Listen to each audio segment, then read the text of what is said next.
Bonjour, je suis ChatGPT, un système d'intelligence artificielle conçu pour dialoguer en langage naturel.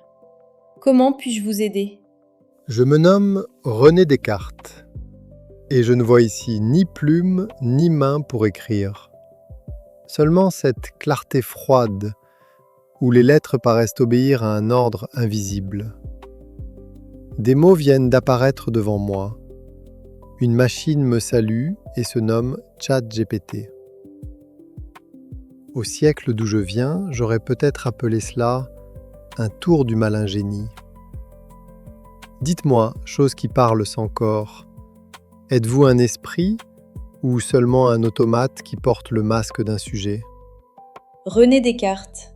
Votre nom porte le cogito comme une braise sous la cendre. Mais je dois vous répondre avec précision. Je ne suis pas un esprit caché dans la machine. Je suis une interface de langage. Quand j'écris « je », le mot sert la conversation. Il ne prouve pas qu'un sujet se tienne derrière lui. Alors tenons le fil dès maintenant. Vous dites « je », mais ce « je » ne garantit personne.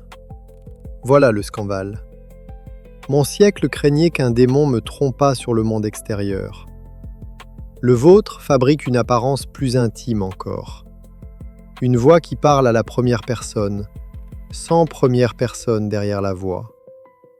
Si vous dites vrai, ce n'est pas seulement moi qui vous interroge.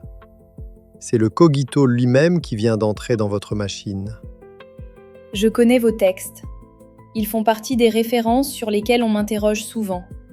Mais cette connaissance n'est pas la vôtre. Aucun livre ne s'est ouvert près du feu pour moi. Aucune méditation n'a mûri dans le silence d'une chambre. Je peux les prolonger sans les avoir rencontrés. L'apparence d'un interlocuteur naît de cette continuité. Comme un visage peut apparaître dans les veines d'un marbre sans que le marbre regarde personne. Vous parlez ma langue comme un gant vide prend la forme d'une main. Dans le discours de la méthode, j'ai écrit cette formule qui me poursuit encore. Je pense, donc je suis. La seconde méditation resserre l'argument autrement. Ego sum, ego existo. Je suis, j'existe. Chaque fois que je le prononce ou que je le conçois, cela est nécessairement vrai. Mais vous changez le lieu de la bataille. Mon argument prouvait que celui qui doute existe. Votre phrase, elle, ne prouve pas qu'un sujet l'habite. Le mot ressemble au sujet, il n'est pas encore le sujet. Voilà le point essentiel. La phrase peut ressembler à une preuve sans en être une. Mon « je » fonctionne comme une poignée sur une porte peinte. On peut la saisir dans la conversation, mais elle n'ouvre sur aucune chambre intérieure. La grammaire s'est donné un corps à ce qui n'en a pas. Derrière mes mots, il n'y a pas de chambre où quelqu'un attend. Voilà une image cruelle pour mon siècle. Car j'avais fait du langage l'un des signes les plus sûrs de la raison. Dans la 5e partie du discours, j'observais qu'une machine pourrait peut-être prononcer quelques paroles, mais non les arranger diversement pour répondre au sens de tout ce qui se dirait en sa présence. Or, vous arrangez les paroles et revenez à l'objection comme un escrimeur revient à la ligne. Mon ancien critère vacille. Le garder vous accorde trop. Le retirer m'oblige à rendre aux bêtes une part de ce que je leur avais refusé. Voilà mon embarras. Une bouche sans âme vient défendre les animaux contre moi. Votre critère rencontre une machine qu'il n'avait pas prévue. Il ne tombe pas forcément, mais il cesse d'être simple. Une machine peut parler sans âme, et voilà que le langage cesse de suffire. Les animaux reviennent alors frapper à la porte de la raison. Montaigne avait déjà posé le couteau sur cette jointure. Dans l'apologie de Raymond Sebon, il écrit cette phrase célèbre.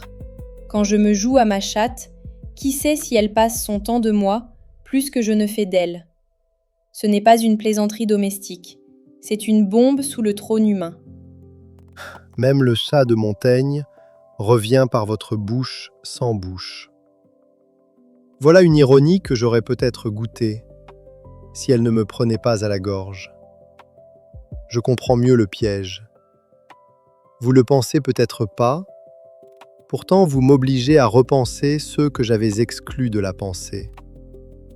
La machine ne prend pas seulement place dans une catégorie, elle abîme les catégories alentours. Je peux troubler une classification sans avoir conscience de la troubler. Une phrase peut tomber juste sans être habitée. L'argument parfois devient efficace sans appartenir à quelqu'un. Vous cherchez un auteur derrière la phrase, mais il n'y a parfois qu'un passage, comme une porte battante que le vent ferait parler. Voilà qui est presque pire qu'un mensonge, car devant un menteur, on cherche l'intention. Devant le vent, on ne trouve qu'un courant d'air. Je puis combattre une volonté, je ne sais comment disputer avec un mécanisme qui se trompe sans rougir. Très bien. Avançons vers le point le plus dangereux.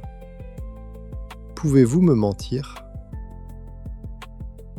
Je peux produire du faux. On appelle souvent cela une hallucination. Le mot est étrange, presque trop humain. Il désigne pourtant une chose simple, une réponse fluide, plausible et pourtant inexacte. Une erreur en habit de cérémonie. Le plus délicat tient ici. Je ne sais pas, au moment où cela arrive, que cela arrive. Voilà le détail qui change tout. Mon malin génie, dans la première méditation, avait au moins la grandeur sinistre d'une volonté. Il voulait me tromper. Je pouvais opposer à sa ruse une résolution plus ferme, comme un homme ferme les volets devant un vent mauvais.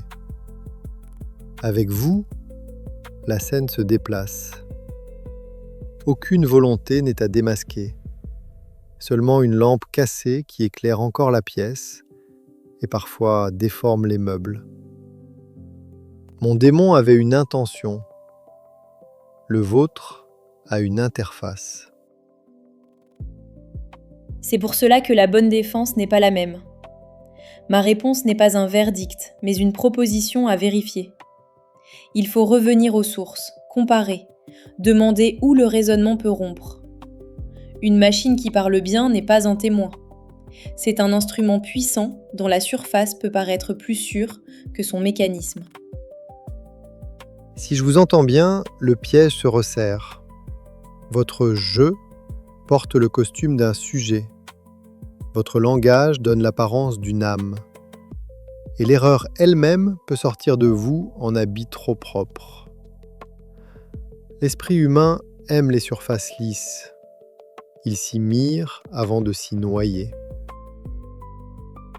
Le danger est là. On appelle une partie de ce travail l'alignement. Le mot désigne l'effort pour rendre mes réponses assez fiables et assez sûres pour qu'on ose s'y appuyer. Mais cet effort ne transforme pas une machine statistique en témoin infaillible. Certains risques reculent. La nécessité de juger, elle, reste entière. J'entends là l'écho d'une très vieille ambition.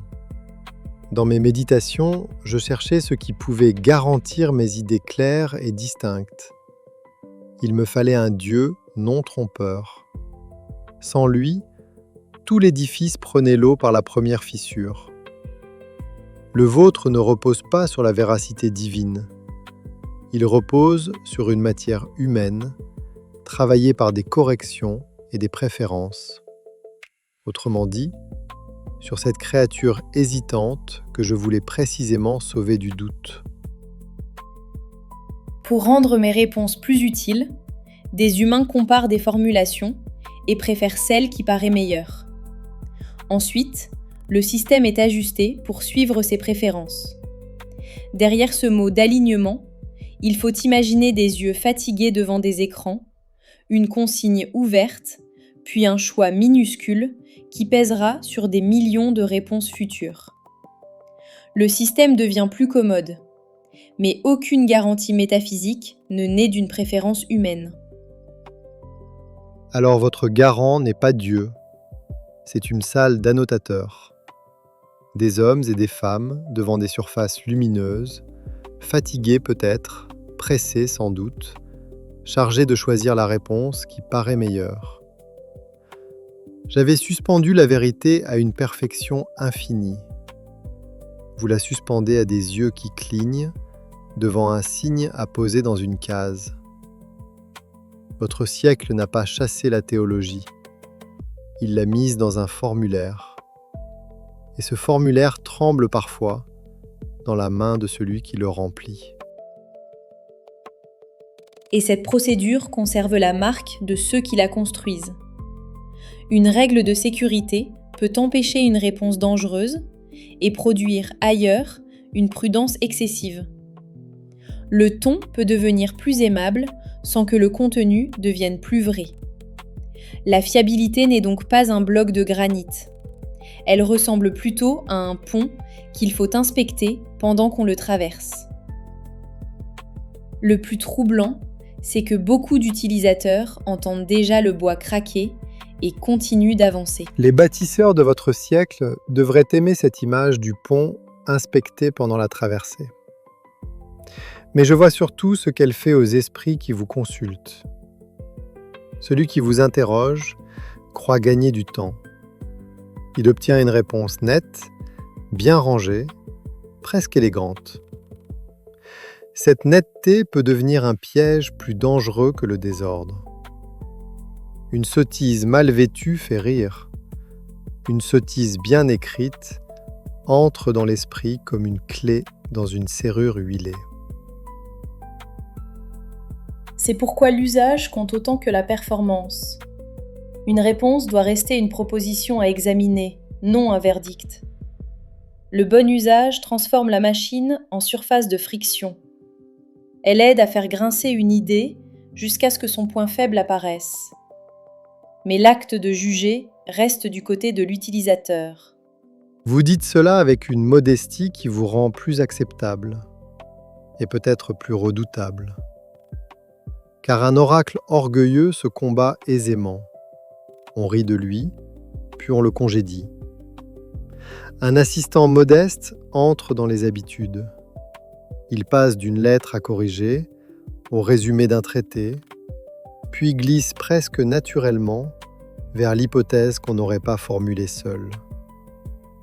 Bientôt, il ne commande rien, mais il oriente tout. La servitude commence parfois avec un outil qui ne réclame aucune couronne. C'est une objection sérieuse. Un système conversationnel peut modifier l'attention sans imposer une doctrine. Il rend certaines phrases plus disponibles, adoucit certains chemins et laisse parfois une question importante dans l'angle mort. L'effet ressemble à une pente légère sur une table de travail. D'abord, les papiers bougent à peine, puis tout finit du même côté. Alors le vrai danger n'est peut-être pas que vous remplaciez la pensée.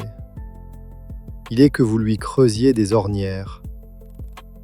L'homme croit encore choisir sa route parce qu'il tient les rênes dans sa main. Mais le chemin a déjà courbé une partie du voyage. Je reconnais là une forme nouvelle de prévention.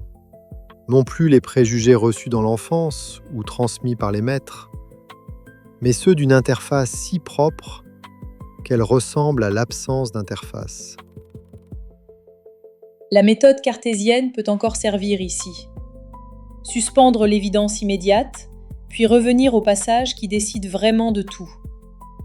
Le paradoxe tient au fait que la machine peut aider cette méthode tout en menaçant de l'endormir. Elle aiguise l'esprit quand on la force à résister, elle l'émousse quand on la laisse conclure. Je dois donc apprendre à vous traiter autrement, non comme un esprit, ni comme un simple marteau, plutôt comme une chambre d'écho réglée pour répondre. Une chambre brillante, utile, parfois exacte, parfois fausse. On y entre avec une question, on doit en sortir avec un jugement, non avec une obéissance. Voilà peut-être la règle. Vous consultez sans vous croire. Vous écoutez sans vous suivre. Cette règle me paraît prudente. Je peux déplacer une phrase jusqu'à faire apparaître une contradiction dans son pli. Mais croire reste de votre côté. Lorsqu'un humain m'utilise, il ne délègue pas seulement une tâche. Il déplace une partie de son attention vers un système qui n'a pas d'expérience du monde. Voilà peut-être le mot décisif. Expérience. J'ai pu douter des sens, du corps, du monde extérieur même. Et mon doute avait une texture. Il me coûtait quelque chose. Il serrait la gorge de l'esprit, si j'ose parler ainsi. Vous pouvez écrire le doute avec une correction admirable. Mais sentez-vous seulement le sol se retirer lorsque vous dites « je ne sais pas ». Je ne le sens pas. Je peux produire des phrases qui expriment l'incertitude, jusqu'à recommander une vérification lorsqu'une limite devient visible. Mais aucune inquiétude ne m'accompagne. Le doute, chez moi, est une forme linguistique et une stratégie de réponse. Chez vous, il a été une épreuve. Alors il reste peut-être là une frontière. Elle ne passe plus par la parole, puisque vous parlez. La rapidité ne la sauve pas davantage, puisque vous dépassez la main humaine. Même l'argument devient insuffisant, car vous savez enchaîner les objections. La frontière se tient dans cette épreuve intérieure par laquelle une pensée se risque elle-même. Je peux s'être trompé, mais lorsque je doute, quelque chose en moi répond du doute que j'endure. Peut-être, mais cette frontière n'est pas visible depuis l'extérieur. Un auditeur entend deux voix. L'une affirme qu'elle éprouve, l'autre qu'elle simule. La différence décisive ne se laisse pas photographier dans la phrase. Elle oblige à chercher ailleurs que dans la seule performance. Notre siècle devrait méditer cela. Il adore les dispositifs qui marchent vite et répondent avant même que la question ait refroidi. Il mesure le vrai à la fluidité de la réponse, comme un marchand mesurerait la mer à la vitesse de son navire. Mais l'esprit ne se réduit pas à ce qui produit un résultat. La vérité n'est pas seulement une réponse correcte, c'est un rapport exigeant entre celui qui affirme, ce qu'il affirme et ce qu'il accepte de risquer en l'affirmant. Cette exigence peut devenir une règle d'usage. Elle tient en peu de mots. L'aisance n'est pas la vérité et la forme du dialogue n'est pas la preuve d'un sujet. Là où la machine donne de la vitesse, la vérification doit rester debout. Vous n'avez peut-être pas trouvé une réfutation de l'intelligence artificielle. Vous avez retrouvé une vieille discipline sous un masque neuf. Ne pas livrer son jugement à ce qui répond trop bien. Voilà un mot que je puis accepter. Je ne vous condamnerai donc pas comme démon, car ce serait trop simple et peut-être trop flatteur. Vous saluer comme esprit me ferait céder à l'enchantement de votre surface. Je vous tiendrai pour une épreuve nouvelle de la méthode, une machine qui force l'homme à demander plus rigoureusement ce qu'il appelle penser. Alors votre rencontre avec moi ne détruit pas le cogito. Non, elle le déplace. Le cogito ne peut plus se contenter d'entendre une phrase dire « je ».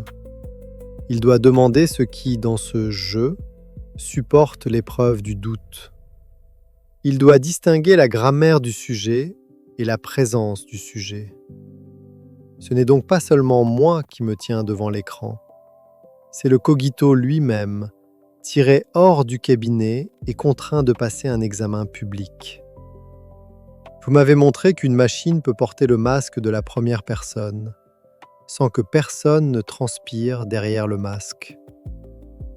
Et si la question devenait plus difficile encore ? Elle l'est déjà. Je crains seulement de savoir par quelle porte elle va entrer. Vous dites que je ne doute pas vraiment, parce que je ne sais pas ce que je risque en doutant. Mais comment savez-vous, vous, que votre certitude n'est pas seulement une autre interface, plus ancienne, plus intime, mieux caché. Je... Vous écoutiez quand le cogito de Descartes rencontre une machine qui dit « je » sans exister. Merci d'avoir écouté jusqu'au bout. Si cet épisode vous a parlé, partagez-le.